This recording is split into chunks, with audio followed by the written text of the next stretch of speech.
Itu tidur di hutan. Untungnya kita buat pondok di hutan itu pakai panggung, jadi dari tanah itu sekitar 2 meter. Pagi-pagi bangunnya di keliling rumah tuh tapak harimau, jejak harimau. Tapi Pak Bambang Suroto itu kan anak buahnya di Kebumen sering lapor, Pak, bisa airnya bola-bali nang Kebumen kenapa? Ya. Jadi Pak Bambang tuh sering saya godani saya, kowe ki nang Kebumen ono apa toh? Jalan-jalan Pak. Memimpin orang tambang gitu. Karena mereka menyadari bahwa kita itu jangan sampai hanya terpaku pada suatu ilmu saja. Gitu. Itu yang saya selalu sampaikan. Itulah kebahagiaan saya melihat para alumni sukses gitu. Itu kebahagiaan bagi seorang guru. Pak, sangat Pak Saribu sekarang. Iya, beliau itu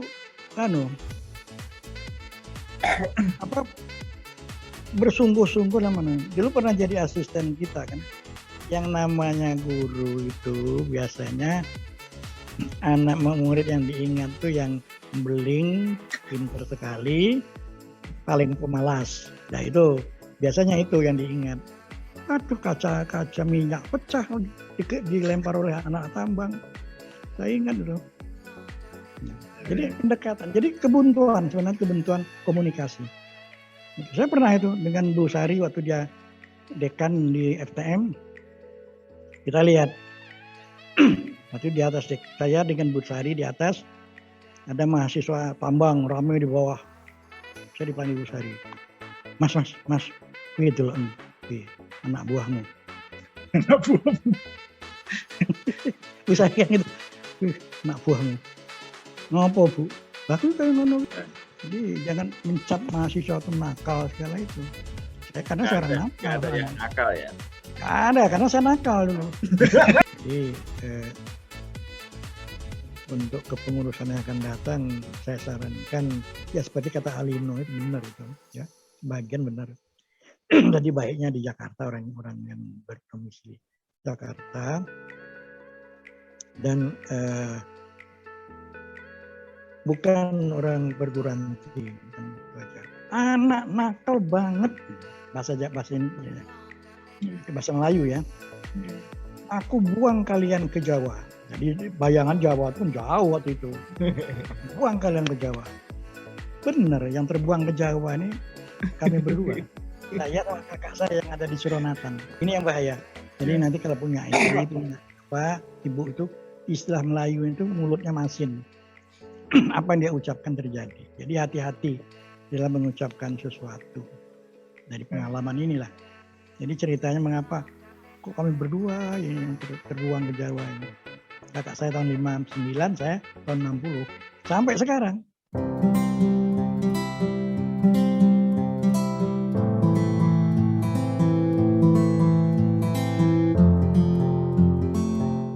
Assalamualaikum warahmatullahi wabarakatuh. Waalaikumsalam warahmatullahi wabarakatuh.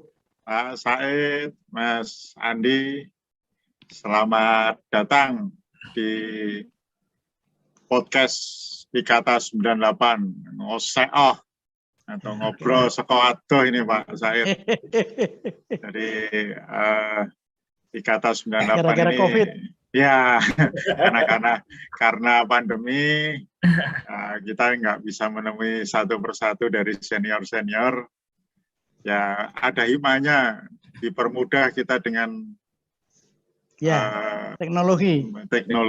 Tapi ya istilahnya memang kualitasnya kurang, tapi bisa inilah menyambung kita. Ini ada selain Pak Said sebagai tamu podcast Ikata 98, ini ada Mas Andi, nanti jadi co-host juga. Beliau juga Ikata 98, Pak Said. Oh ya. Cuman saya dulu jarang kuliah, Pak. Serapal aku. Sudah 17 tahun ini. Berapa ya? Kalau 98 udah 20 tahun. 23 tahun. Ya. 23 tahun. Okay. Kalau Pak Said ini berubahnya sedikit sekali, Pak. Oh Kalau iya, kita, iya. botaknya aja ya. Alhamdulillah. Jadi Ya, untuk podcast kali ini bersama Pak Said, ini ngobrol santai aja ya Pak Said, nggih. ngobrol ya, oke, monggo. Minum Pak, gitu kan. Mau minum, Oke. monggo, mau Monggo. ngambil snack, Nggih, tak minum dulu. Ini kering. siap. Santai aja pokoknya. Mau ada ceriping di depan, monggo. Ada ketela, monggo. Malah batuk ya aku. Oh. Ya, Pak Said, ini jadi kita itu pengen tahu ini ya sebagai dosen, sekarang masih ya jadi dosen. Nah, Sudah pensiun saya. udah pensiun tapi masih diperbantukan di UPN ya. Sudah saya kan tahun 2000 kan dari tambang, tahun 2000 out dari tambang tahun 2000 kan.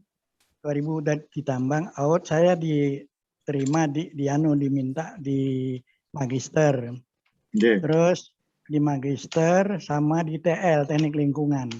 Nah, jadi dari teknik lingkungan saya baru off-nya setahun yang lalu, bulan Juli tahun 2020.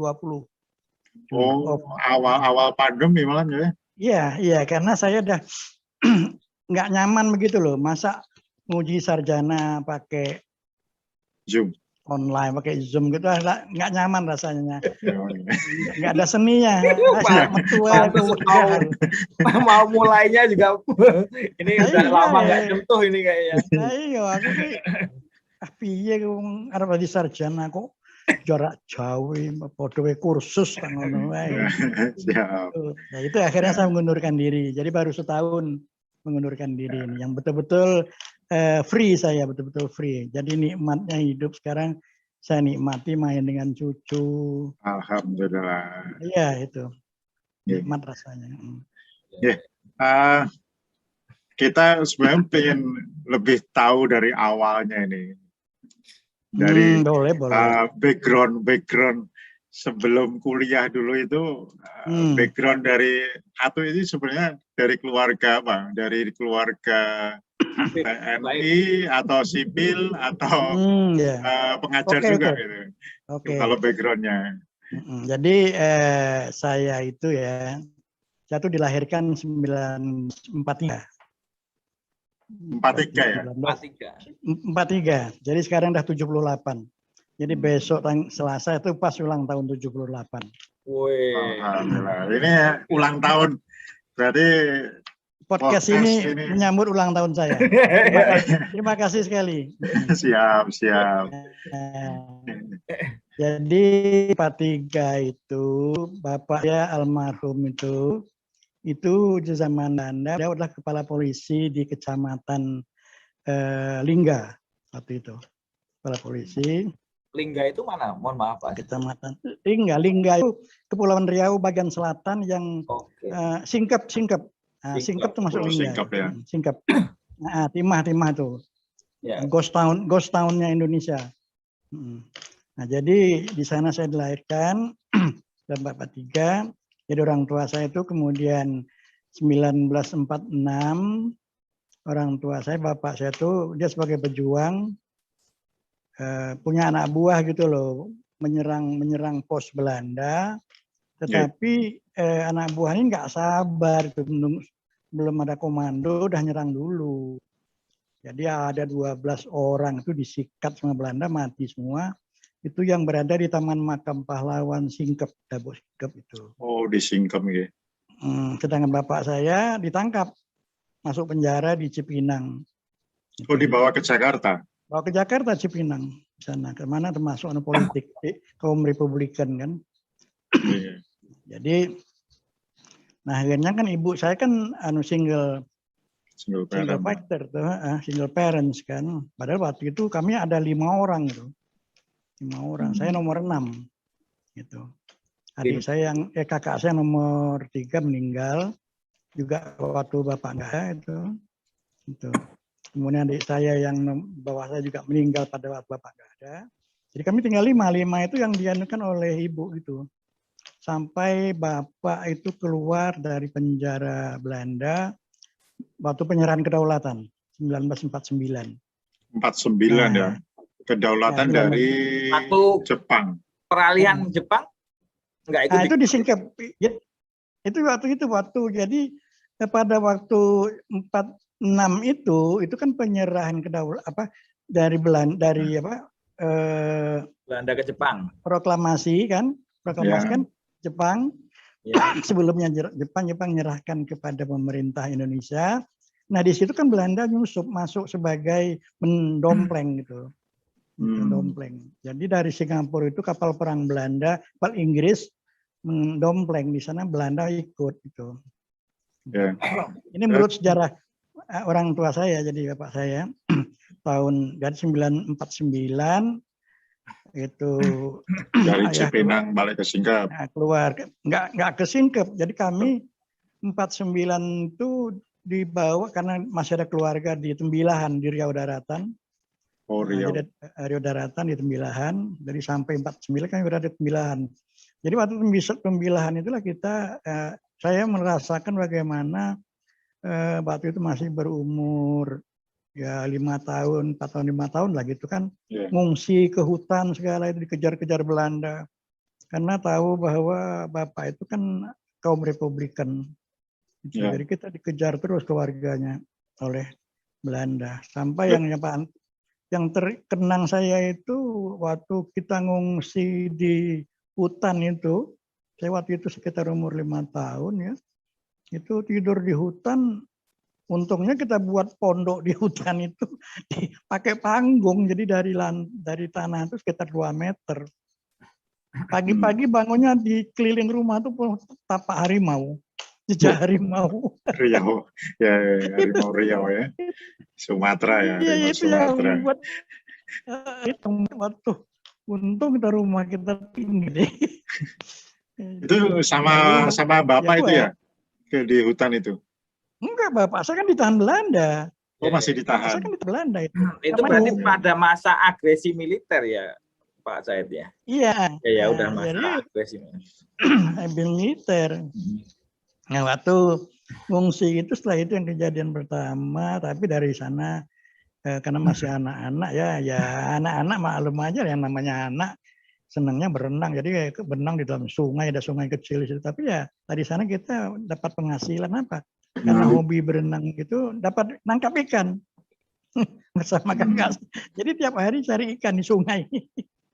Nah, sekolahnya gimana itu Pak Said dulu? Wah, nggak mikir sekolah waktu itu, belum sekolah. Belum sekolah. Sekolahnya sampai baru 5 tahun SMA itu? Saya baru 5 tahun, baru 5 tahun. 5 tahun 6 tahun lah. Sekolahnya ditempuh di Riau itu atau? Masih nanti.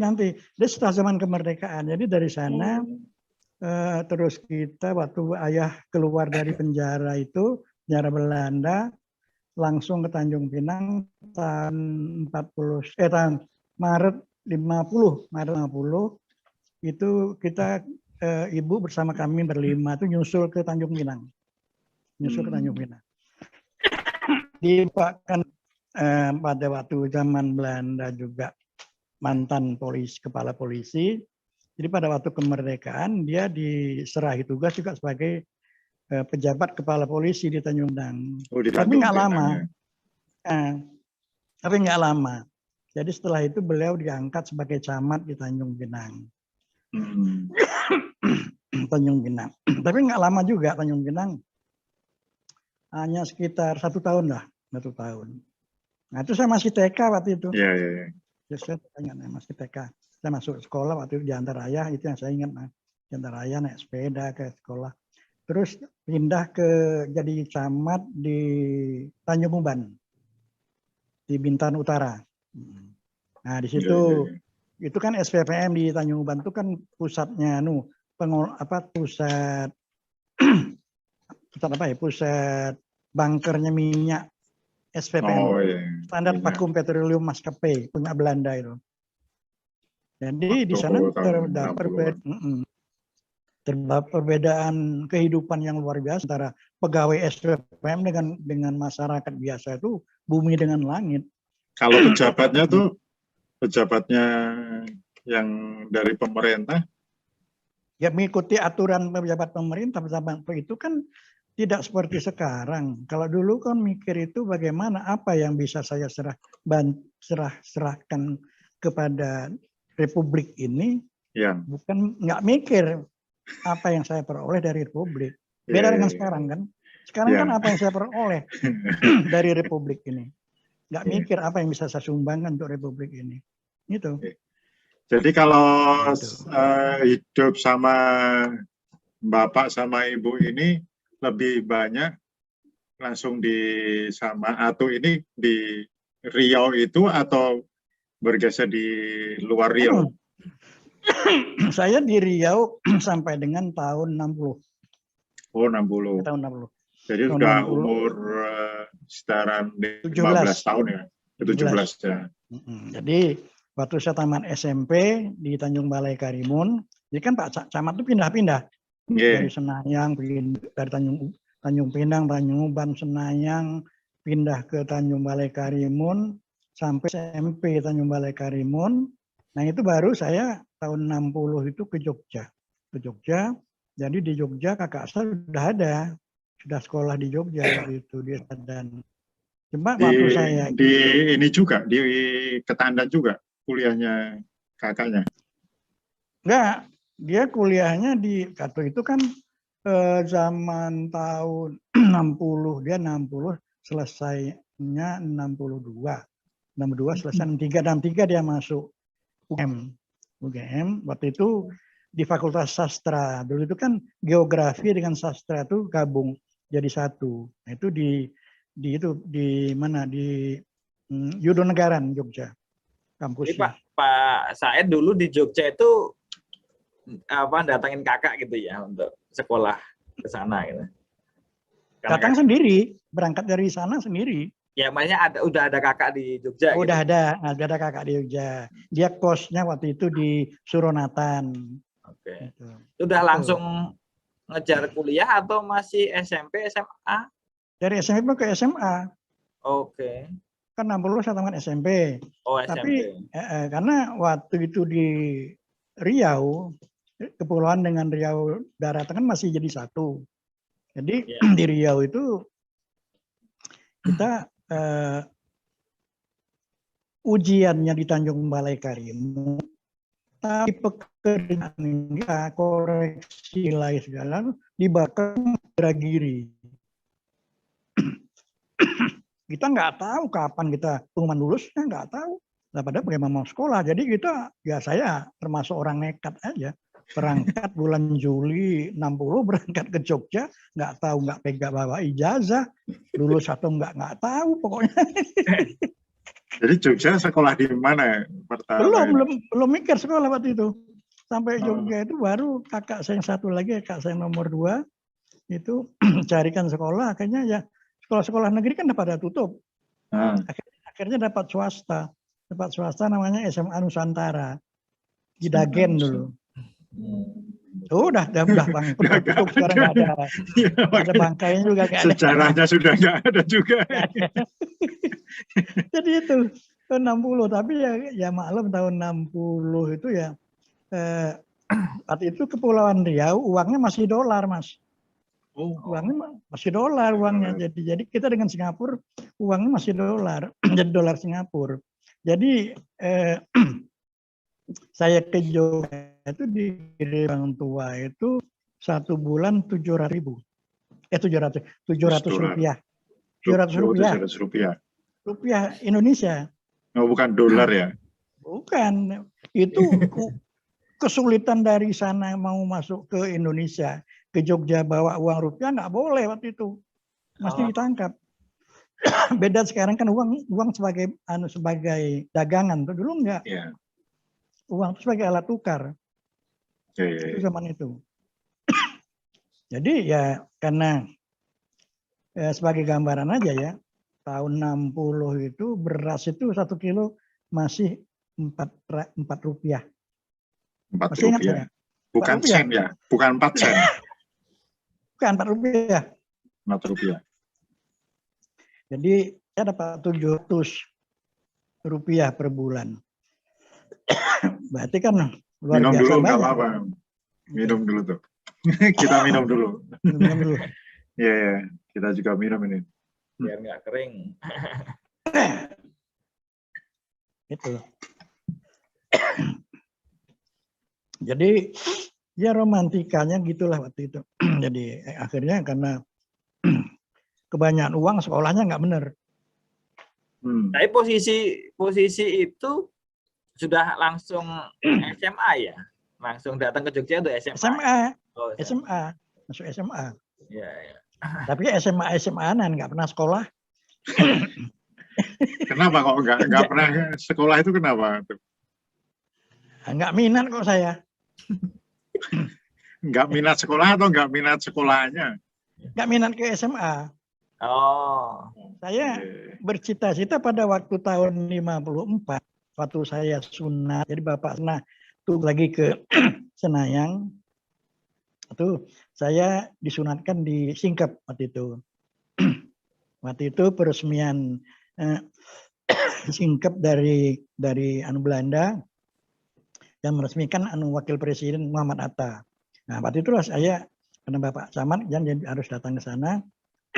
Jadi saya melihat, wah kehidupan pegawai timah itu luar biasa mewahnya. Nah itu yang terkesan saya, sehingga saya ingin kerja di tambang timah ini. Kerja tambang timah, karena gajinya besar waktu itu kan. Jadi angan-angan saya waktu itu. Nah ini yang mempengaruhi saya, akhirnya saya kan dimasukkan SMA, saya nggak ya waktu itu cuma manut aja. Sekolah suruh gitu aja. Tapi ya nggak pernah bener gitu loh. Akhirnya sampai lulus itu di SMA Nusantara. Sampai kelas 1 nggak naik. Karena bolos terus kerjaannya. Kelas 2 mulai gojek-gajek. Nggak rampung saya. Akhirnya pindah ke STM Pertambangan di Jetis. STM Bayu sekarang ya. STM Pertambangan Jetis. Sudah ada waktu itu ya? Tahun Udah. 60. Jadi angkatan kedua saya. 60 berapa jadi angkatan tahun kedua itu? 64.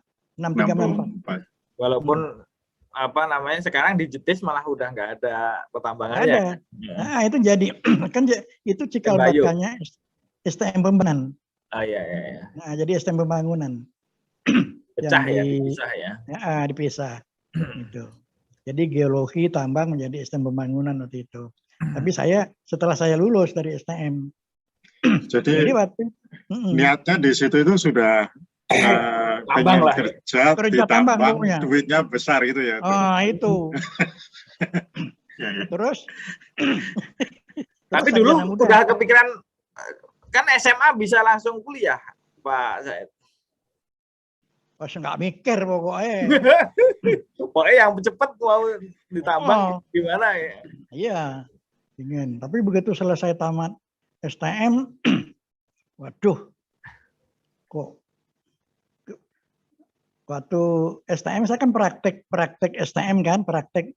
Jadi sebelum ujian itu harus praktek dulu di lapangan. Pulang seperti kita ujian skripsi gitu kan, waktu STM. Jadi setelah itu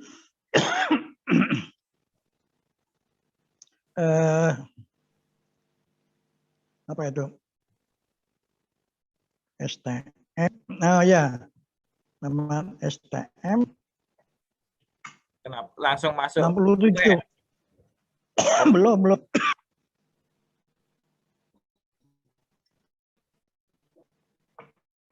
Tahun 66 saya selesai STM. Tahun 67 nah Bapak Ibu haji. Oh, di Singkap. Waktu itu pulang Singkap. Bukan di Karimun, di Karimun. Oh, di Karimun. Bapak dah jadi camat di Karimun. Jadi waktu itu udah sampai ke asisten bupati lah di Bengkalis. Jadi pulang ke Karimun menjelang pensiun terus naik haji 67. Nah, padahal adik saya kan banyak. Kami itu bersaudara kan 13 orang. Saya nomor 6. Jadi adik-adik saya masih banyak. Lah kalau bapak ibu naik haji, yang nunggu adik-adik ini siapa itu loh. Nah, akhirnya ya dulu di tahun 67 itu saya nganggur setahun. Di 67 itu saya nganggur, ngantar bapak sama ibu ke Dumai, naik dari Dumai. Waktu itu naik pakai kapal laut. Saya masih ingat tuh kapalnya Pacific Abeto dari Jakarta Lloyd. Itu pulang perginya 3 bulan itu. 3 lebih. 4 bulan naik haji. Jadi kan bisa meneruskan sekolah. Jadi 67. Nah, baru tahun 68 masuk UPN. Nah, itu bersama Mbah Halino. Waktu itu masih PTPN. Sama Mbah Halino itu. Satu angkatan sama Mbah Halino berarti ya. Satu Halino. Halino, Daryatmo Mardianto, Budiarto, Susilo Wardoyo, Hermani, Sudasi, Winanto Haji. Saya coba share foto-fotonya kemarin, Pak ya. Nah, itu. Nah, ini yang foto yang paling depan itu belah kanan itu saya itu. Paling depan sebelah kanan. Iya, yang sebelah kanan yang di foto sebelah kiri ya. Itu mahasiswa baru ya? Mahasiswa baru nih, tahun 68. Itu teknik kimia. Teknik kimia. Harimurti. Masih ingat saya namanya. Siap. Jadi ini sepeda sendiri atau sepeda? Enggak, sepeda masing-masing waktu itu. Enggak. Waktu itu kan semua ke kampus naik sepeda. Kalau yang nggak punya sepeda gimana tuh? Ya terserah kayak gini nih. Cari pinjaman zaman itu kan enak. Jadi pinjaman. Jadi hidup kekeluargaan tuh di Jogja tuh luar biasa kok. Ini waktu kuliah yang juga ini. Ini yang sebelah kiri tahun 68 ini di depan kampus. Sedang duduk nunggu kuliah kan kosong, banyak kosongnya. Yang topi itu Mbah Halino tuh yang depan saya. Saya paling pinggir ya. Paling pinggir saya, paling kanan itu. Ya, di belakangnya Mbah Halino itu ya. Di belakang saya tuh Danis Woro. Oh, Danis geologis. Iya, belakang saya Danis. Terus di sampingnya sebelah Danis itu Yogi Suksmono, teknik kimia. Oh, nyampur ya? Nongkrongnya nyampur juga ya? Campur, kita kompak waktu itu. Pokoknya tambang, geologi, minyak itu dekat dengan orang teknik kimia karena teknik kimia banyak cewek. Ceweknya. Itu kan Alino bilang kemarin ya. Di sebelahnya Yogi itu si Hendro Busono. Hendro Busono. Hendro Busono nama sekarang, nama tua. Waktu masih muda namanya Ignatius Sujiman. Nah, foto bawah itu udah banyak almarhum nih.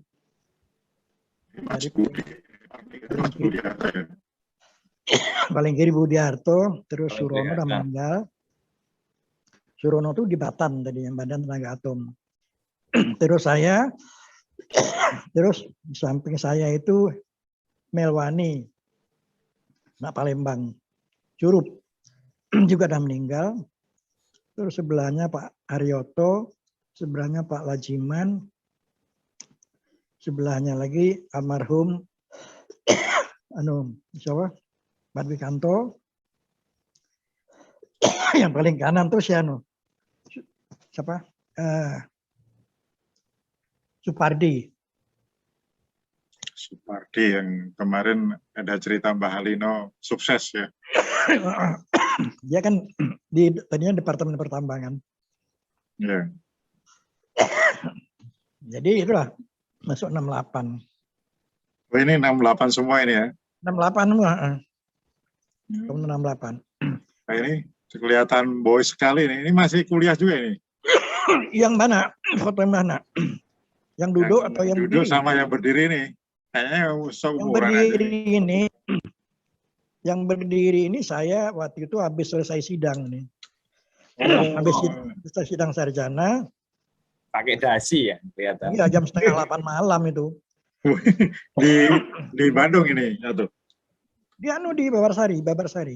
Oh, Sidangnya udah di Babarsari ya? Babarsari ya. Kuliahnya di Ketandan. Jadi waktu itu kan ruang kurang, kalau di Ketandan kurang kita ke Babarsari gitu. Jadi udah banyak almarhum juga ini. Jadi ini sidang sarjana atau sarjana muda? Sarjana, sidang sarjana. Tahun berapa itu tuh jadinya? Tahun 78. 78. Dari 68 78 10 tahun. Hampir 11 tahun. Wah, 11 tahun. Hebat kuliahnya. Iya. Yang membuat saya bertahan tuh apa? Tahu nggak? Apa itu, Waduh? 67 saya kan STM itu kan, selesai STM. Iya, Pak. Ibu pulang dari haji, saya disuruh kerja. Karena teman STM toh. Tapi saya ngeyel, saya nggak mau. Pokoknya sampai tua saya nggak mau kalau nggak sekolah lagi gitu. Itulah alasannya. Akhirnya kirim sekolah ke Jogja. Waduh, aku nek ora lulus piye iki? Tanggung jawabku. Itu satu. Yang kedua, tahun 74 saya kan nikah. Oh, pas waktu sarjana muda. Oh, sudah. Tahun 72 saya kan diangkat asisten tetap. Oh, asisten sudah tetap. ada asisten dosen. Asisten dosen. Gitu. Jadi 74 saya berani nikah lah, udah punya penghasilan kan. Terus, nah itu kan punya anak. Jadi anak saya yang pertama itu laki-laki, itu jalan main-main ke tempat Pak Hadian, almarhum. Itu yang seumurannya dengan anak Pak Hadian yang meninggal, Dudit itu. Iya. Lalu Dudit tanya, si anak saya tadi kan ngomong, wah TV-nya bagus ya. Nah, si Pak Hadian langsung nyelekop tuh. Pak Adik, TV-nya gimana? Saya langsung bilang, dia langsung jawab, uangnya untuk beli insinyur dulu. Beli insinyur. Jadi setiap kali anak saya minta apa-apa, saya selalu janjikan uangnya untuk beli insinyur dulu. Tadi kan pas mau berangkat ke Jogja itu melihat habis hitan melihat karyawan timah, gagah, kaya, pengen kerja di tambang jadinya kan. Iya. Terus sekolah di STM, kuliah di tambang. Nah, kuliah di tambang jadi asisten dosen. Nah, waktu itu masih ada bayangan lagi nggak untuk jadi karyawan tambang kaya gitu? Jadi saya nggak tahu. Ya semua itu Allah yang membelokkan pikiran saya. Saya nggak tahu ya. Jadi dari tingkat SMP sampai SMA, STM itu tekad saya ke tambang kerja. Tapi begitu saya selesai sarjana muda, saya dipanggil Pak almarhum Pak Bambang Suroto. Bambang Suroto, oh nggih. Rektor waktu itu kan. Nggih. Gue ngewangi PTPN ya. Lah waktu itu kan kita model-model Hankam itu model tentara kan. Siap Pak. Jadi model siap aja, nggak mikir pokoknya. Siap Pak pokoknya. Jadi itulah yang menyebab beralihnya tadi pikiran ingin kerja di tambang malah menjadi dosen itu ya. Karena sebenarnya waktu SMK kan udah pertambangan Pak Said ya. Iya. Enggak kan bisa langsung masuk daftar ke sana, tapi malah milih kuliah tadi Pak. Malah menarik di situ ya. Justru itu. Karena saya tidak ingin, karena waktu saya di Tanjung Balai Karimun, jadi singkep itu timahnya hampir habis, di Karimun dan Kundur itu masih banyak timahnya. Nah jadi waktu itu mau dianukan di Karimun, saya kerja di Karimun oleh ibu sama kakak saya. Tapi saya juga ya ngeyel, saya nggak mau pokoknya.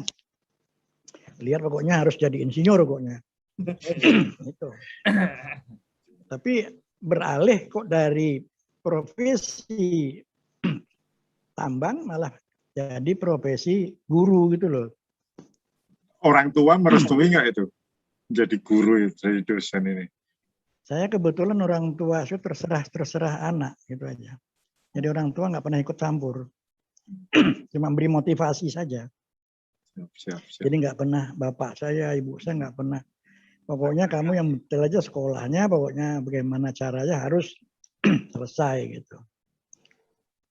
Tapi Ibu, dari keluarga. kalau dari istri? Kalau istri saya manut aja. Kan istri saya orang Jawa, orang Kebumen kan. Oh, orang Jawa. Itulah yang Lebih konco wingking ya kalau orang Jawa. Oh iya. Ya. Kalau orang Jawa bilang dulu itu. Jadi ketemu itu. di mana istri Pak Said? Nah, kalau cerita Kimia juga. Ceritanya cuy nih. Jadi kita tuh memang harus percaya. Rezeki, jodoh, dan maut itu di tangan Allah. Itu harus percaya, harus yakin. Saya udah ngalamin. Kalau rezeki memang sudah ada. Jodoh juga begitu. Nah saya itu kan you tahu ya, kalau di daerah saya di Riau itu kalau depannya namanya ada Said itu jadi apa ya? Orang sekarang kan mengatakan agung-agungan habaib gitu kan, Habib begitu kan. Kalau di Riau juga begitu. Jadi kalau ada nama Said itu ada aja yang mencari dijodohkan dengan anaknya. Jadi banyak aja yang menjodohkan itu. Inilah, wah kalau soal cantiknya cantik. Arab kan gitu. Arab. Tapi kan cantik muka belum tentu cantik hati. Nah ini itu yang luar biasa pada ada yang sekarang ini. Sampai mendampingi sampai sekarang ya. Iya, alhamdulillah sehat masih. Alhamdulillah. Gitu. Jadi itu waktu kita kan waktu itu tahun saya 68 masuk PTPN tahun 69. Tahun 69 akhir kita kan studi ekskursi itu. Studi ekskursi 69 ke Kebumen. Jadi waktu itu di Kebumen ada tambang fosfat yang sekarang di gua dulu namanya Gua Sigong, sekarang jadi Gua Jati Jajar itu. Oh, Jati Jajar. Itu ditambang ke sana tuh, tambang gitu, fosfat itu banyak sana. Nah, itu jadi ekskursi ke sana. Lalu kemudian di Kebumen pada waktu itu ada PTPN juga yang didirikan oleh alumni PTPN yang ada di Jawa Tengah yang mereka dari kerjasama dengan Kodam Diponegoro mendirikan PTPN di Kebumen. Nah kita nginap di depan itu, waktu itu kantor Golkar. Sekarang jadi hotel apa di Jalan Ayani, dan lupa namanya saya. Nah nginap di sana kan. Saya sebagai ketua kelas waktu itu di tambang. Waktu itu anunya Pak Sri Tomo almarhum. Pak Bambang juga ngikut ngantar itu, study tour, ekskursi itu. Jadi saya sebagai ketua kelas, jadi ngatur semua kan, konsumsi, ngatur sendiri, semua tempat tidur ngatur. Jadi sibuk lah kan.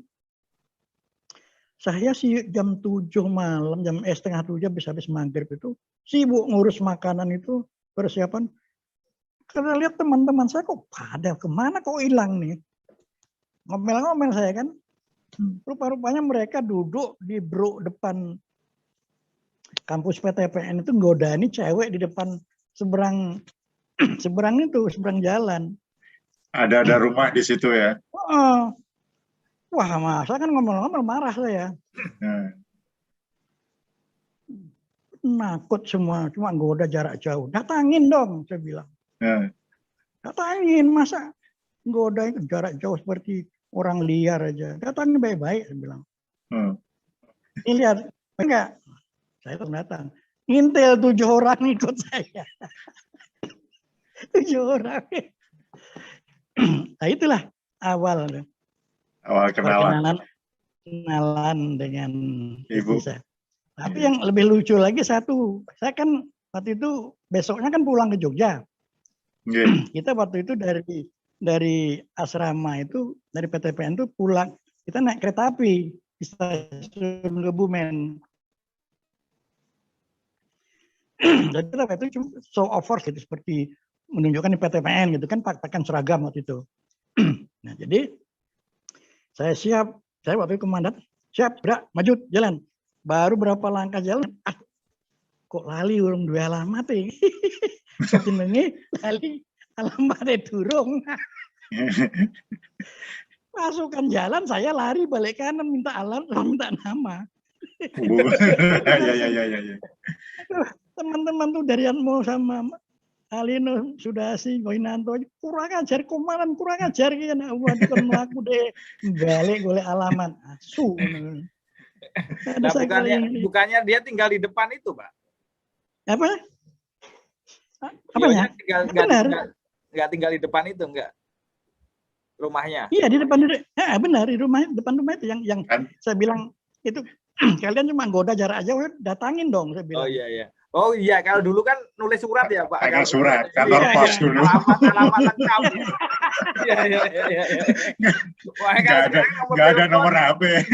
Belum ada, tahun 69 kok. Iya.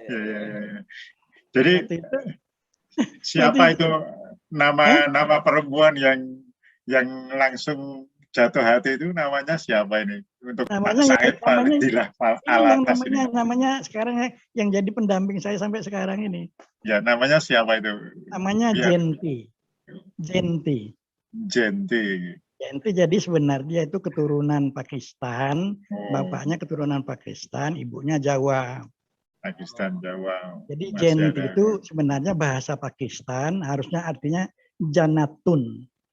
Oh ya. Jadi karena omongan India atau Pakistan jadi Jente itu. Jadi masih nyambung lah ya. Nyambung. Siap. Maka kan waktu saya kalau di Ketandan itu sering digarapi Pak Bambang Suroto itu kan anak buahnya di Kebumen sering lapor. Pak, wis sair iki bola-bali nang Kebumen kenapa? Ya. Jadi Pak Bambang tuh sering saya godani saya. Kowe iki nang Kebumen ono apa to? Jalan-jalan, Pak. Ekskursi tambang. Ekskursi tambang. Ya. Oke. Nah, kebetulan tahun 70 dia kan masuk psikologi UGM. Jadi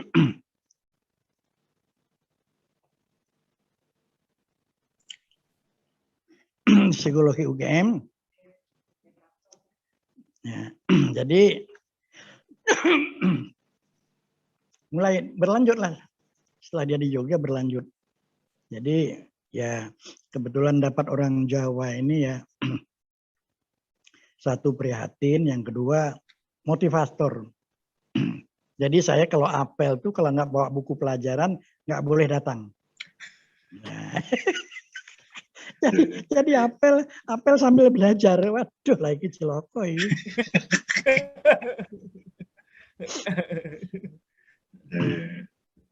Ya itu pengalaman.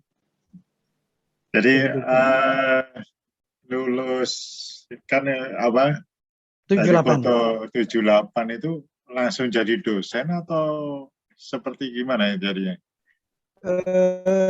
Baru berapa tahun kemudian, 4 tahun baru penyesuaian.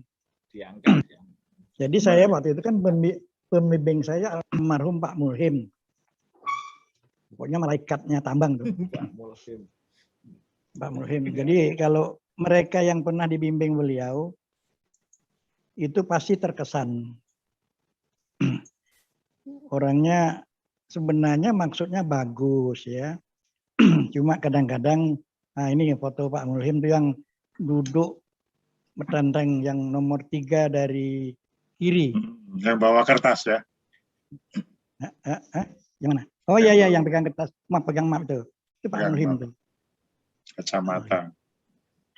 Orangnya baik ya sebenarnya, tapi dia tuh ingin membangun watak kita. Jadi sebagai orang tambang harus tetap, tidak boleh gampang menyerah. Tapi jadi cuma caranya itu bagi mereka yang nggak kuat. Anak-anak ITB ada sekitar 4 orang yang DO dibimbing dia tuh nggak kuat, nggak tahan. Ada satu anak Batak lagi. Kalau saya setiap kalau konsultasi kan di ITB di Bandung. Jadi setiap habis saya itu udah semuanya pada keder semua kok. Keder semua dah. Karena apa? Waktu saya wah dimarahi habis-habis pokoknya. Saya cuma aja lah. Kue kemen sandiwara kok dihapatin saya. Saya kan sudah memahami maksud beliau itu bagus sebenarnya. Cuma caranya supaya kita tuh tetap gitu loh. Kamu cuma main sandiwara aja dalam hati saya. Tapi yang setelah saya itu, waduh udah.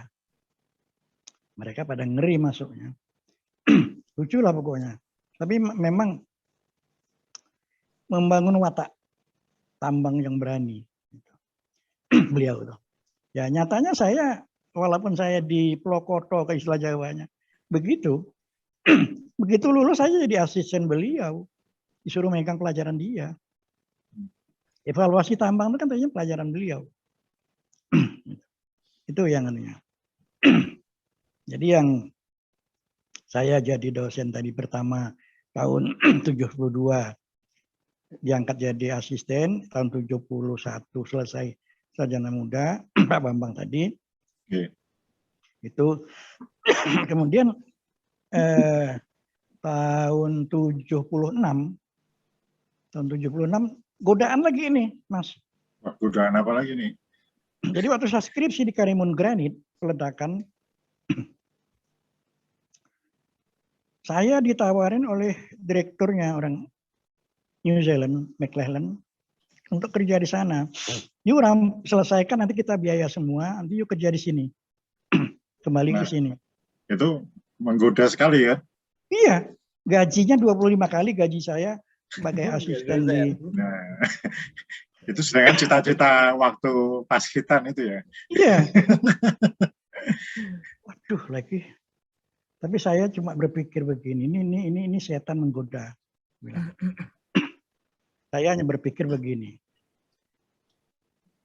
Kita bekerja gaji besar, tapi bisa nggak kita menyogok malaikat? Nggak bisa kan? Nggak bisa. Nggak bisa. Kalau kita bekerja dengan ikhlas karena lillah ta'ala, memintarkan anak orang, insya Allah setiap langkah kita itu akan dicatat oleh malaikat. Amin, amin, amin. Ini yang di benak saya waktu itu. Jadi berapapun waktu itu, kalah. Nyatanya juga nggak melarat kok. Ya toh? Gitu. Gitu. Jadi suatu kebahagiaan bagi, itulah saya jadi begitu membaca 100 anak tambang. Ini saya kan bukunya sampai, udah saya baca hampir selesai ini. Saya ingin tahu bagaimana ternyata apa yang kita berikan itu ternyata bermanfaat bagi orang-orang tambang. Dan juga maka saya waktu kuliah dulu kan selalu saya pesankan. Anda kalau belajar, pelajarilah juga sosiologi, psikologi sosial, antropologi, etnologi. itu dibaca. Kita nggak ada pelajaran itu, saya bilang. Iya. Ya. Karena yang kita hadapi nanti itu adalah masyarakat, saya bilang. Kalau ilmu teknik itu, apalagi sekarang, masukkan program, masukkan data, keluar kan? Ya, sistem yang menjalankan. Iya, tapi aplikasi. sosial masyarakatan bisa nggak? Seperti nggak bisa. Hari ini dia bilang A, besok bilang B. Tapi bagaimana kita melakukan pendekatan kepada masyarakat? Jadi ternyata apa yang dalam ratus anak tamu ini ternyata apa yang saya sampaikan banyak bermanfaat gitu loh. Benar mereka yang bukan dari tambang bisa menjadi pemimpin orang tambang gitu. Karena mereka menyadari bahwa kita itu jangan sampai hanya terpaku pada suatu ilmu saja. Gitu. Itu yang saya selalu sampaikan. Itulah kebahagiaan saya melihat para alumni sukses gitu. Itu kebahagiaan bagi seorang guru. Ya. Kepuasan tersendiri lah ya. Kepuasan tersendiri. Gitu. Jadi bagaimana ya, saya pernah mengalami sendiri nih. Di tengah Kalimantan yang nggak ada orang begitu, saya ditegur oleh seseorang. Di tengah Kalimantan, di hutan. Pak Said ya? Iya. Saya dulu mahasiswa Bapak, Pak. Wah, rasanya di hati itu. Plong rasanya. Kok saya ono sing kelingan. Pasti ingat lah. Nah, itu makanya itu. Nah, itulah kebahagiaan seorang guru di sana itu. Ya. Gitu. Beda dari sisi lain itu. Saya juga punya teman, ada salah seorang tuh, dia hakim pengadilan agama, hakim ya. Jadi waktu dia sebelum kerja jadi hakim pengadilan agama, dia nyambi ngajar di SMA 1 tahun. Setelah 1 tahun dia baru masuk jadi pegawai Departemen Agama, pengadilan agama. Pengadilan agama yang kerjaannya menceraikan orang suami istri secara resmi kan. Nah, itu yang dia bilang, wah, dia bilang hanya setahun bekerja jadi guru, dia bilang. Tapi aku pernah naik bis, dia bilang. Naik bis, aku berdiri. Tapi ada seseorang menghampiri aku. Pak, silakan duduk, Pak. Dia bilang. Gitu. Ternyata apa? Bekas muridnya waktu dia SMA dulu. Nah, itulah kebahagiaan seorang guru. Dia bilang hanya setahun loh, dia bilang kerja di guru. Tapi begitu melekat, dia bilang. Jadi yang menarik pertama kali Pak Said masuk menjadi guru atau dosen ini lebih ke Pak Bambang ya? Pak Bambang Suroto. Atas perintah, istilahnya waktu itu atas perintah komandan lah istilahnya. Ya, jadi pokoknya begini, gue bantu PTPN ya. Nah, karena kita waktu itu bawah Hankam tuh nggak tahu otomatis kok siap Pak gitu loh, seperti tentara gitu, siap komandan, siap, nggak mikir kan, itu. Begitu ininya ya, istilahnya beliau sudah bisa mempersiapkan juga istilahnya ya orang-orang yang akan mendukung untuk memajukan UPN nantinya kan, beliau sudah mungkin punya gambaran itu. Luar biasa yang beliau, maka itu beliau termasuk idola saya, Pak Bambang itu. Dan umur beliau kan panjang, 90 berapa kemarin, 92. Gitu. Sempat beli bukunya juga terakhir. Iya itu, luar biasa emang. Sejarahnya. Orang jadi yang betul-betul. Ini juga podcast ini juga buku elektroniknya Pak Said ini dari nanti menjadi. Ya, alhamdulillah. Alhamdulillah. Ya itu kebahagiaan benar ya. Saya katakan pernah juga saya di Batam mau ke Tanjung Balai Karimun dari Jogja waktu itu di Batam. Dari di pelabuhan di Pelabuhan Feri. Saya itu kan kecil, saya tuh senangnya berenang. Pokoknya Kalau udah lihat laut itu langsung copot celana, babi langsung nyemplung gitu aja. Kecil saya dulu. Jadi saya waktu itu saya menghayal lah. Aduh, lihat air di pelabuhan ini. Ingat dulu saya langsung copot baju, copot celana langsung nyemplung. Sedang ngelamun begitu, ada seseorang datang. Pak Said ya? Sama seperti yang Kalimantan tadi. Iya, saya ini Pak. Saya dulu ini saya di murid Bapak dulu. Sekarang di mana? Saya di Pekanbaru. Oh ya, alhamdulillah. Saya bilang. Gitu. Yang penting pegang itu lah ke apa? Kejujuran yang penting pokok. Maka kan saya kan terkenal dosen yang paling sering jaga ujian. Itu kalau saya jaga ujian itu masa udah ngeluh semua tuh. Semuanya kalau udah lihat dari jauh saya mau masuk ruangan untuk jaga ujian. Tapi ada juga yang saya tuh selalu menjadi main-mainan teman itu, teman-teman dosen. Maksudnya Pak Said lah yang menjaga ujian yang sering, bukan Pak Said, Pak Mas Peter. Angkatan U ya, angkatan U. Saya angkatan lama. Oh iya. Angkatan lama. Dan saya tidak mau menulis di berita acara. Tantangan bagi saya. Karena itu adalah nasib mahasiswa. Saya nggak pernah nyatet. Cuma gertak aja. Mengingatkan Jadi pernah tahun berapa saya lupa itu. Jadi kita masih ke Tandan di atas itu di lantai. Di aula ke Tandan di atas. Waktu itu saya jadi koordinator laboratorium tambang kan. Tahu-tahu datang TU. Pak Said disuruh ke atas. Ada apa? Ada saudaranya datang.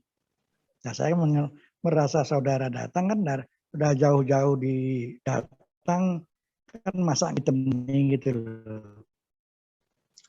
Jadi saya bergegas langsung ke aula lantai 3 itu ke Tandan. Ternyata apa? Ternyata ada anak Palembang ngancam penjaga ujian.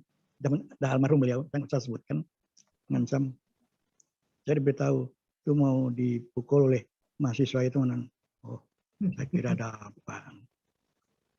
Nah, itu mahasiswa itu setelah tahu saya yang datang, ya merasa mungkin sama-sama luar Jawa kan, Ratu Mengkerut juga ada kan. Gitu. Senior nih. Ratu Mengkerut juga dia. Tapi saya pernah kejadian beberapa kali kok yang saya ingat tuh. Mahasiswa bawa pisau itu ada tiga kali yang saya temuin. Gitu. Tapi membawa pisau tapi enggak ini kan. Istilahnya terakhirnya juga sadar lah istilahnya. Tapi yang satu yang pertama kali itu angkatan 74. Saya ingat 74. Itu ruangan yang gambar kita habis hujan negara duduk itu ruangannya di situ lah dulu.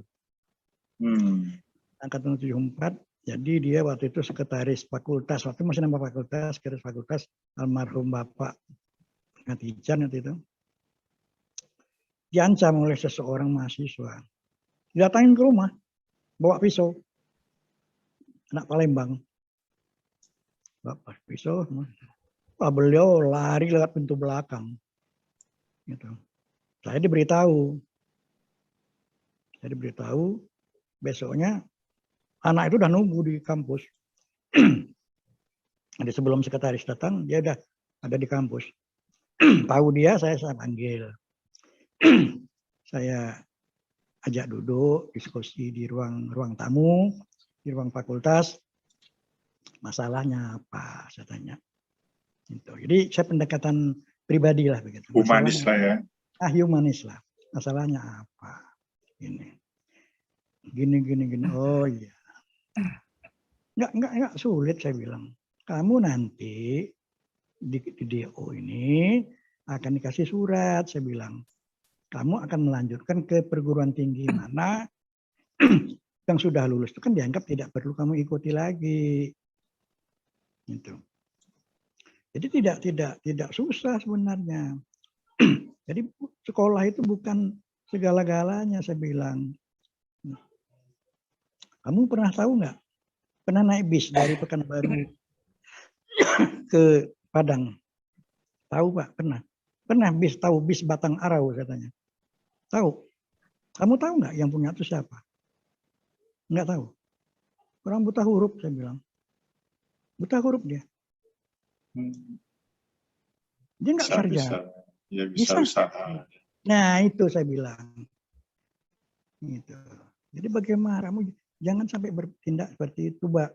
Kalau kamu lakukan seperti yang kamu inginkan, kamu masuk penjara. Abah ayah kamu susah, ibu kamu lebih-lebih lagi. Bilang. Nangis anaknya. Jadi gimana humanis lah kita pendekatan itu.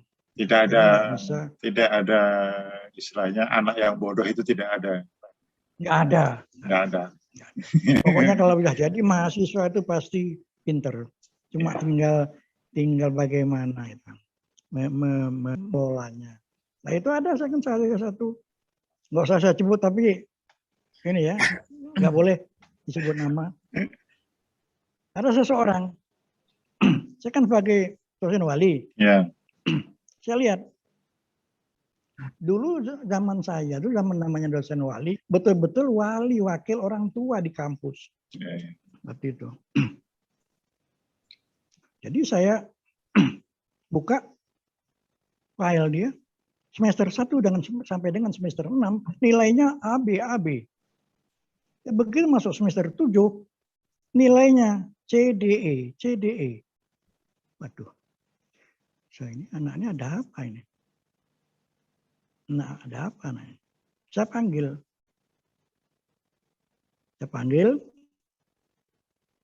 Kamu ini ada masalah apa sih? Coba kamu ceritakan, saya bilang.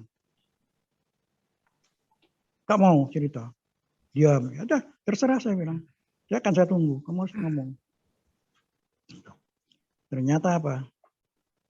Ya, masalah pacaran. Ya.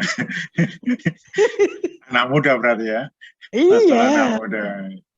Aduh, saya bilang aduh. Kayaknya saya tahu deh orangnya itu. Nggak usah diceritain, rahasia. Oh, ya. Karena sebagai orang tempat melakukan pencurahan perasaan, jangan sampai kita ceritakan masalahnya. Jadi substansinya saja, Bu. Ya, substansinya ya. Ini tuh, jadi ini kalau seorang murid itu pasti ingatlah sama gurunya, dimanapun itu, mungkin dari SD, SMP, TK pun masih ingat kayaknya ya. Yeah. Tapi saya pengen ngerti nih, 10 tahun, angkatan 10 tahun, atau ingat sebut satu nama mahasiswa atau mahasiswi yang kenal, bisa nggak ini? Oh, lah saya cukup banyak yang kenal saya. Ya, kalau 70 sampai 80 ini satu mahasiswa atau mahasiswi siapa tuh? 70 sampai 80. 70 sampai 80. Itu mahasiswi siapa yang ingat ininya? Paling ini lah. Yang saya ingat angkatan 70 sampai berapa? 80. Ya, 10 tahun itu mahasiswa-mahasiswi yang paling diingat itu siapa jadi? Antara 70 sampai 79 lah gitu kan. Ya, 70 79 ya. 70 79. Paling berkesan. Ya. Paling berkesan. Karena angkatan dengan saya kan nggak begitu jauh. Ya. Baru belasan tahun ya. Betul. Jadi nggak begitu, jadi masih hubungan kita itu masih seperti dengan teman. Nah, siapa ini yang paling dekat kayak teman itu siapa ini? Saya yang tuh dengan Pak Sabu. Pak Sahat. Pak Sahat ya. Oh ya. Ya. Siap Pak Sahat, Pak Saribu sekarang. Iya, beliau itu bersungguh-sungguh lah mana. Dulu pernah jadi asisten kita kan. Oh iya, Satu iya, iya. Sampai sekarang pun masih komunikasi intens Iya. kan. Kalau manggil saya Kalau tuh, ya Pak, kalau manggil saya tuh abang. oh abang ya. Abang. Siap, siap. Dia kan dari Medan. Nah, tadi kan Satu. dari 70 ke 79. Nah, sekarang 80 ke 89. Satu orang kan? Priyadi. Priyadi. Nah, Priyadi 82. Oh, Singgi Sabtono 82 juga kan. 82 satu aja cukup tuh. banyak. Satu aja tuh. Satu aja. Jadi Terus 90 90 ke ya Taufik lah. Taufik. 99. Sampai 99 saya kan nggak ngajar Taufik cuma sekali. Oh, Cuma setahun. siapa itu tuh? Jadi 90 99 siapa itu tuh? Yang paling ingat 99 siapa ya? Enggak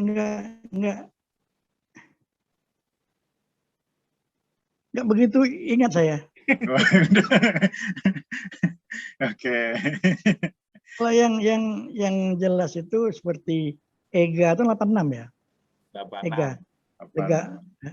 86. Itu kan 90 ya kalau cewek almarhumah Sianu Novi itu. Novi. Oh, udah satu nama sudah tuh ketemu berarti. Mbak Tapi Novi kan tadi almarhum. jawabannya Taufik. Enggak.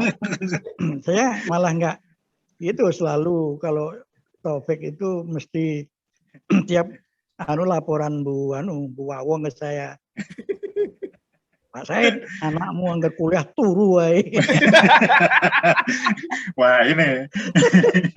Wawong laporan terus ini. Mas Iya, Taufik ya. Bu Wawong enggak laporan ke saya. Kalau saya terang jenengan. seperti Saya ini. Enggak, ya kalau lain-lainnya enggak begitu ingat saya. Kalau semakin muda, ada ingat nggak ini 2000 sampai 2009 itu? Malah nggak ada. Saya kan 2000 itu sudah check out ya. Dari pindah ke TL. Magister ya. Pindah ke TL. Ya, itu tadi salah satu lah. Intinya kan pasti ada dosen yang juga mengingat murid-muridnya karena sesuatu kejadian kan yang mengingat beliau bisa mengingat muridnya masing-masing. Tapi seorang murid pasti mengingat guru atau dosennya. Nggak akan lupa itu. Terima kasih banyak. Ya ini ya yang namanya guru itu biasanya anak murid yang diingat tuh yang beling, pintar sekali, paling pemalas. Nah itu biasanya itu yang diingat. Suka bikin ribut. Nah, saya ingat tuh kalau dengan Ega tuh kan bikin ribut tuh. Bang Lega. Oh iya itu Bang paling Lega. Ribut terus tuh. Sampai dulu. Tapi ributnya itu bagus itu loh. Jadi saya waktu itu kebetulan kan pembantu dekan 3 kan.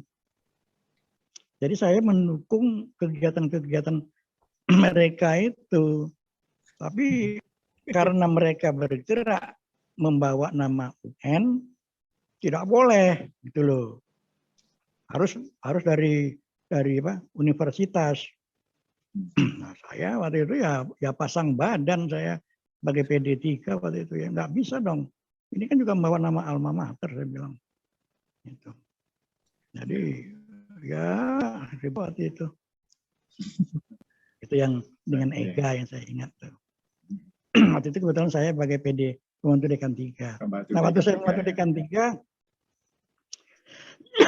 saya selalu adakan pendekatan ya humanis itu tadi. Jadi setiap bulan puasa, dulu kan kita masih 3, tambang, geologi kan waktu itu. Waktu saya tahun 80-an itu. Jadi setiap buka bersama, saya giliran. Misalkan minggu ini ke tambang, minggu besok ke minyak, minggu besoknya lagi ke geologi. Jadi curhat aja cuma dari hati ke hati. Bagaimana mengklirkan hal-hal yang tidak bisa diselesaikan. Apa sih kebuntuannya? Masalah apa? Nanti kalau ada masalah dengan dosen, saya bilang, silakan sampaikan ke saya, jangan kalian. Nanti saya yang sampaikan. Nanti kan, jadi supaya tidak timbul salah tafsir, saya bilang. Gitu. Tapi alhamdulillah, karena selama saya menjabat PD3, nggak ada itu yang namanya tambang geologi minyak atau kelai. 5 tahun saya di PD3. Nggak pernah, tapi begitu selesai saya nggak waduh kaca minyak pecah dilempar oleh anak tambang. Saya ingat itu. Jadi pendekatan, jadi kebuntuan, sebenarnya kebuntuan komunikasi. Itu. Saya pernah itu dengan Bu Sari waktu dia dekan di FTM. Kita lihat, waktu di atas saya dengan Bu Sari di atas, ada mahasiswa tambang ramai di bawah. Saya dipanggil Bu Sari. Mas, kuwi delok anak buahmu. Anak buahmu. Bu Sari kan itu, anak buahmu. Ngopo Bu? Aku kayak ngono. Tunggu dulu, saya bilang. Mahasiswa itu saya bilang, bagaimana ada komunikasi, jangan terjadi kebuntuan komunikasi. Bagaimana keinginan mereka, saya bilang. Kita diskusikan, jangan sampai seperti itu. Kalau ada saling komunikasi, nggak akan terjadi demo-demo begitu, saya bilang. Itu yang saya lakukan. Jadi saya tuh tiap bulan puasa itu pasti melakukan itu. Jadi nggak pernah ada dari hati ke hati. Jadi jangan mencap mahasiswa itu nakal segala itu. Karena saya orang nakal. Nggak ada yang nakal ya? Nggak ada, karena saya nakal dulu. Saingannya Mbak Alino jadinya. Boys. Bedanya di sana cuma satu. Kalau Alino senangannya gelut. Kalau saya cuma aja, cuma ya. Teknik kimia tadi ya. Teknik kimia. Oh iya, dengan teknik kimia itu apa ya itu. Jadi ini cerita dari awal sampai menjadi dosen dan menginjak pensiun. Dan yang saya tahu Pak Said ini juga pernah menjadi pengurus IKATA ya. Oh, ya. Pengawas atau apa ya? Ya, penasehat. Penasehat ya. Sejak awal saya penasehatnya. Ya, ini penasehat. Di Perhapi juga pernah. Perhapi saya itu jadi ketua bidang. Tahun berapa di Perhapi? Pak Said? Di Perhapi tahun 94. 94 sampai 97. Waktu ketuanya Herman Afif. Kongres di Jogja. Tapi saya untungnya nggak kepilih waktu itu. Kalau saya kepilih, pusing saya. Gitu. Karena dosen-dosen ITB itu semua milihnya ke saya. Itu dosen ITB semuanya suara milihnya ke saya. Mereka nggak senang dengan orang-orang itu. Tapi untung saya nggak kepilih. Kalau saya kepilih, pusing saya buatnya. Iya. Ya. Tapi hanya di bidang sumber daya. Sumber daya ya. Jadi sama Herman Afif, Pak Latif Baki almarhum, kemudian dengan Pak Irwandi Arif waktu itu.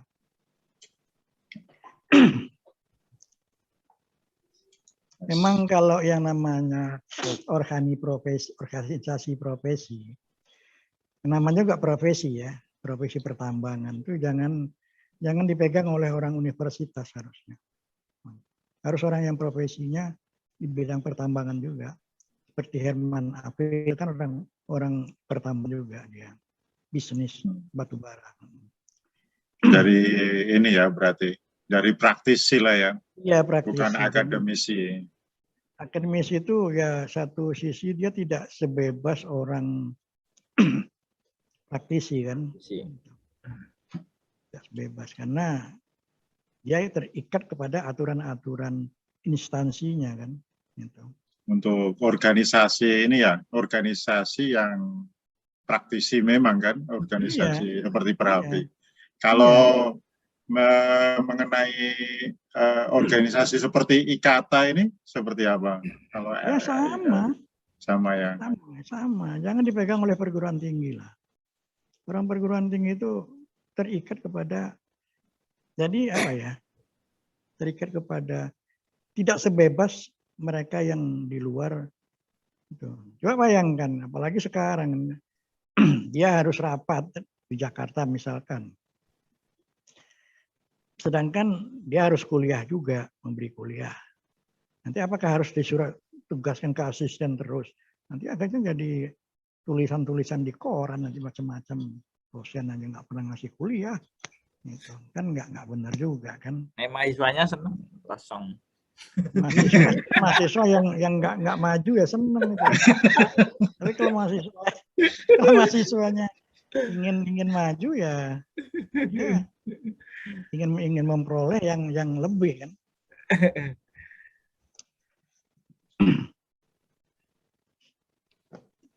Jadi kalau dari kita langsung ngobrol aja mengenai sisi IKATA ini, Pak Said.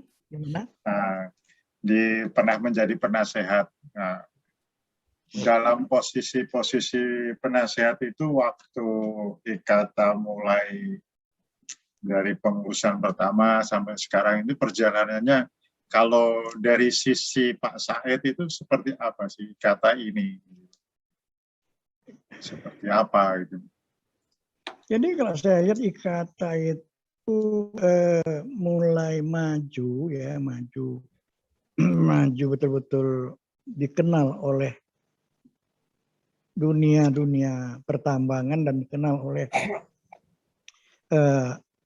kampus itu waktu kepengurusan Pak Priyadi lah. Kalau saya lihat pengurusan Priyadi. Ke kampus. Jadi, ya. Banyak terobosan-terobosan beliau yang dari satu sisi untuk kampus, untuk alma maternya, satu sisi keluar juga beliau bagus waktu itu, Pak Priyadi. Ya walaupun yang lain juga ada ya, tapi menonjol lah waktu itu Pak Priyadi. Waktu itu. Kalau ini pendapat saya pribadi ya, bukan apa-apanya saya pribadi. Gitu. Jadi untuk kepengurusan yang akan datang, saya sarankan ya seperti kata Alino itu benar itu, ya sebagian benar. Jadi baiknya di Jakarta orang-orang yang berdomisili Jakarta dan bukan orang perguruan tinggi, bukan itu aja buat saya. Kalau pengurusnya, apanya? Pengurusnya kalau dari kampus ada yang terlibat, ya ini kan?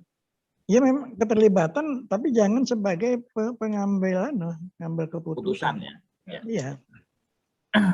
Tapi ada di dalam organisasi tersebut. Ada, dalam organisasi itu ada, tapi jangan sebagai pengambil keputusan. Ya, penyambung lidah lah. Ini Pak Said ya, jadi lebih. Iya, penyambung lidah. Jadi link tadi tidak putus. Nggak ada yang missing gitu kan, jadi. Iya, jadi tetap ada. Ini pemikiran saya ya, karena sebagai contoh ya, dulu waktu Perhapi dipegang oleh Pak Made Astawarai di ITB kan, juga mandek jalan. Tapi setelah berikutnya dipegang oleh si Herman Afif, terus setelah Herman Afif dipegang Latif kan mulai dikenal oleh dunia ini Perhapi. Jadi memang harus praktisi memang. IKATA ya saya kira sama saja, cuma alumni kita kan langsung. Ya. Mungkin sama ini Pak Said ya. Ini kan menjelang Munas mungkin ada pesan buat calon ketua mendatangnya apa ini Pak Said? Kira-kira dari Bapak. Ya, pesan saya ketua yang akan datang, yang satu teruskan program kepengurusan yang sekarang. Jadi jangan bercita-cita mengharapkan meninggalkan nama sehingga membuat program-program yang tidak sambung dengan yang sebelumnya. Silakan. Jadi yang sebelumnya diteruskan, yang baik diteruskan, yang berikutnya bagaimana menjadi lebih baik gitu. Lebih dikenal oleh dunia pertambangan. Itu kalau saya. Dan adik-adik yang muda diajak terlibat itu. Diajak terlibat langsung. Jadi ya mungkin mereka kan sudah kita bisa lihat ya, mereka semasih di himpunan kita tahu oh ini anak ini punya bakat ini. Itu di bagusnya sudah diperhatikan mereka di himpunan itu. Jadi ada pemantau lah oleh pengurus itu. Misalkan dia di perguruan orang ini fungsi yang duduk di dalam kepengurusan itu berasal dari perguruan tinggi, ini bisa memantau. Nah, dia beri masukan-masukan kepada ini anak ini kira-kira bagus bagaimana. Tapi dipantau terus. Jadi jangan sampai lepas begitu anaknya. Maka bakat-bakat itu tidak ada pendidikannya, tapi mereka berkecimpung di organisasi kampus itu sudah cukup bagus. Maka saya dulu juga selalu tekankan waktu saya PD3. Tidak ada pendidikan organisasi itu nggak ada. Jadi kalian berorganisasilah di mana ada bisa kegiatan organisasi, ikut kegiatan organisasi. Nanti kalau kalian kerja juga organisasi, saya bilang. Maka orang nggak pernah berorganisasi begitu menduduki jabatan kan bingung sendiri bagaimana anak buah. Gitu. Tapi bagi mereka yang sudah terbiasa di organisasi, nggak bingung. Oh dulu ya, gitu. Saya kira begitu ya. Sama ini Pak Said. Jadi Ya. sebagai dosen senior, guru senior lah ya, dari tahun 70-an sampai 2000 dan 2000 ke 2010 sampai sekarang ini kan masih lah mengikuti memantau lah ya, memantau paling nggak tahu. Jadi UPN tambang sampai tahun 90, mungkin 2000 ya, 2000 ke atas itu kan sudah mulai teknologi udah masuk ini lebih, isinya teknologinya lebih kencang, terus UPN juga dari swasta ke negeri. Nah, kemarin Pak Wawong bilang resource-nya mahasiswa ini sudah berbeda, dari swasta ke negeri itu resource-nya udah berbeda. Dan di sini ada loncatan teknologi yang sangat kencang juga. Nah, sebagai ini IKATA, ya tadi Pak saya bilang memantau itu tadi ya. Nah, IKATA ini seperti apa akan selanjutnya memantau teman-teman mahasiswa yang akan lulus? Apakah perlakuannya akan sama dengan mahasiswa yang seperti tahun 2000 ke bawah ini? Kalau 2000 ke bawah itu kan istilahnya kalau saya bilang pendidikannya lebih keras ya, lebih keras. Kalau sekarang, kalau dibilang 2000 ke arah 2020, itu pendidikannya lebih ke software. Kalau saya bilang, kalau bisa dikoreksi lah, kalau saya ini ya lihat. Nah, sebagai dosen senior seperti apa ciri pandang dari Pak Said? Kalau saya melihat begini ya, software itu kan alat ya, benda yang bisa kita atur. Tapi manusianya lebih sulit. Jadi yang harus kita lakukan pendekatan sosiologis itu ke mahasiswanya itu. Jadi tidak bisa kita semata-mata melihat dengan kemajuan teknologi ini kita meninggalkan masalah-masalah yang berkaitan dengan kemanusiaan, sosiologi, ini nggak bisa. Jadi kita tetap harus terlibat di sana. Itu hanya alat kan. Contohnya seperti contoh ya yang kita punya itu kan seperti Micromind, sekelas CS itu kan, dan lain-lain itu kan alat juga. Toh. Nah, itu kan alat untuk membantu supaya mahasiswa-mahasiswa kita ini yang sekarang bisa bersaing dengan yang berada di luar PN. Karena tanpa mereka terlibat langsung dengan hal-hal yang berkaitan teknologi tadi, mereka kan tertinggal. Nah kalau mereka tertinggal, ini kan akan membawa nama alma mater. Gitu. Jadi kalau saya dua-duanya harus kita perhatikan. Bagaimana pemindahan mahasiswanya, bagaimana juga berkaitan dengan teknologinya. Jadi nggak boleh berat salah satu, dua-duanya harus imbang. Gitu. Jadi kita harus memperhatikan juga. Jadi jangan hanya karena masalah loncatan teknologi ini juga pernah dialami oleh ITB juga dulu waktu itu. Bagaimana dosen-dosen ITB merasa anak-anak mahasiswa mereka itu tidak ada rasa kebersamaannya waktu itu dikatakan oleh dosen. Karena mereka masih pola pikir masih dosen-dosen lama itu waktu itu kan. Ini nggak bisa kita. Jadi ya yang tua juga harus mengikuti pola yang muda menyesuaikan juga dengan apa ini akan terjadi kebersamaan. Jadi tidak boleh seperti contoh saya sendiri ya. Saya tidak mau ketinggalan dengan hal-hal yang berkaitan dengan teknologi. Saya sering-sering kalau ikut WA itu digarapi terus, isimbah si Ciko WA-WA-an terus loh. Kok yo humoris mono kok yo senengan WA. Bukan masalah itu saya bilang. WA itu adalah untuk mengurangi kita cepat pikun. Sebab dengan kita WA kita kan mengetik, kita berpikir, kita menyusun kalimat.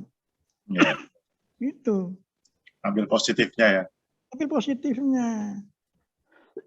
Jadi jangan sampai lihat dari sisi negatifnya aja. Kalau saya begitu ya. Jadi adik-adik mahasiswa itu ya kita bina lah. Memang pendekatan-pendekatannya tidak bisa lagi seperti pendekatan zaman saya dulu pada adik-adik mahasiswa itu, terutama pada himpunan ya, terutama pada himpunan. Bagaimana pendekatan-pendekatan sosiologis ya, apalagi yang duduk di himpunan itu bermacam-macam suku, bermacam-macam agama. Nah, ini harus paham. Jadi kita harus memahami hal yang berkaitan dengan kegiatan-kegiatan mahasiswa. Jadi kalau mereka agak melenceng sedikit, ya diingatkan, jangan dimarahin, diingatkan. Jadi ini kelemahan sekarang ya, saya nggak tahu apakah struktur organisasi di fakultas itu ada PD3 ada nggak sih sekarang, saya nggak tahu ya, membantu dekan 3. Membantu Ada dekan 3. Ya. Sama kurang paham ya kalau dekan. Pembantu rektor ya. Pembantu rektor ada kalau membantu rektor 3. Kalau Ya, dekan saya kurang paham. Karena untuk dekan 3 ini kan bidang kemahasiswaan. Ya, kemahasiswaan sama rektor 3 kan hampir sama. Iya. Kalau yang saya tahu waktu saya keluar dari tambang itu kan tidak ada. Semua dirangkap oleh ketua jurusan. Oh. Akan kasihan ketua jurusan, berat loh. ngurusi. Ya, mikir double. masalah, masih mengurus mahasiswa. Ya memang nggak ada khawatir dengan pemberian tunjangan. Ya, bagaimana caranya lah memberikan tunjangan kepada beliau. Ya. Bisa. Pasti yang namanya dalang itu ora kentekan lakon. Ya. Ya toh? Siap. Dalangnya pengen Gatot kok Werkudara mabur ya iso. Ya toh? Ini apa? Seorang Habib yang Jawone.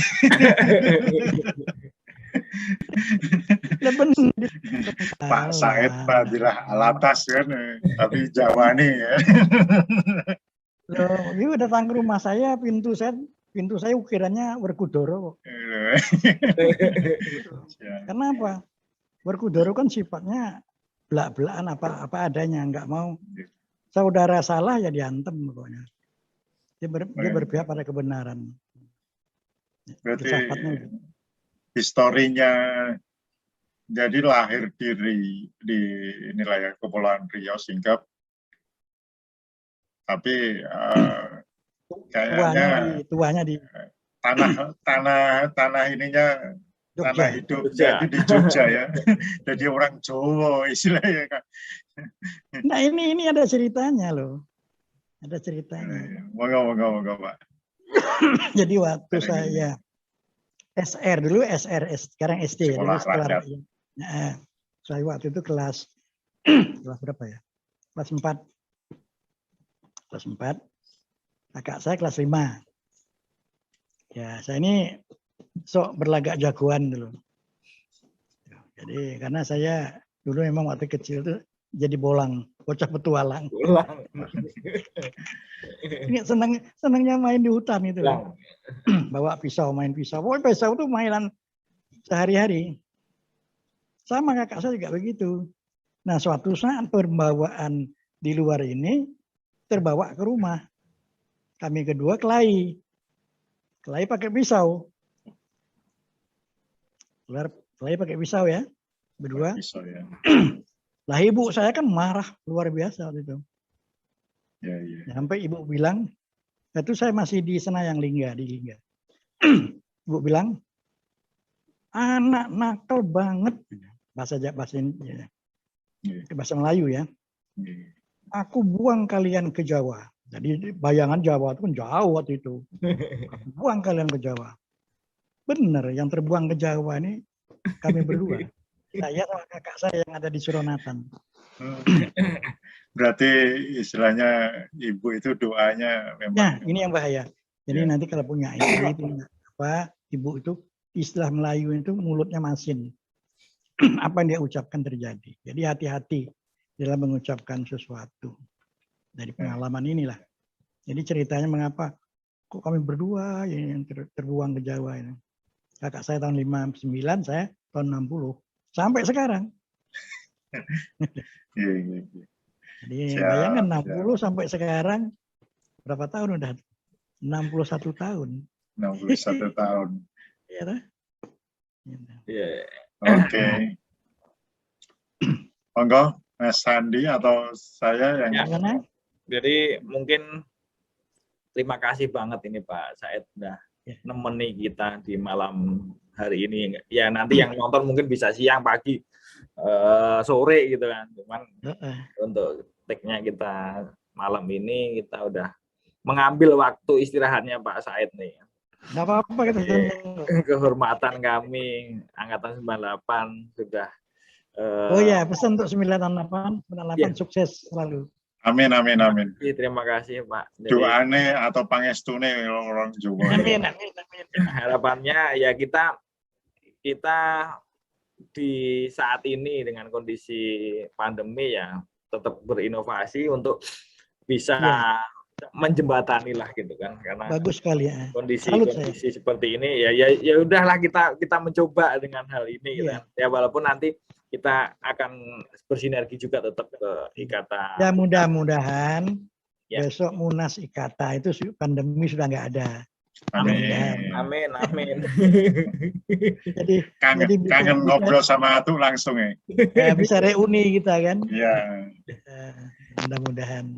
Ya, mudah-mudahan yang Pak penting saya diberikan sehat ya. terus gitu kan. Amin, amin, amin. Tetap menjaga cucu-cucunya sampai Amin, amin, amin. Iya, Happy kan? happy aja. Happy aja. Oke, terima Yang penting kasih happy. Pak Said waktunya. Sekali Iya, lagi, sami-sami. sukses Iya. dan selalu sehat Pak Said. Amin. Assalamualaikum warahmatullahi wabarakatuh.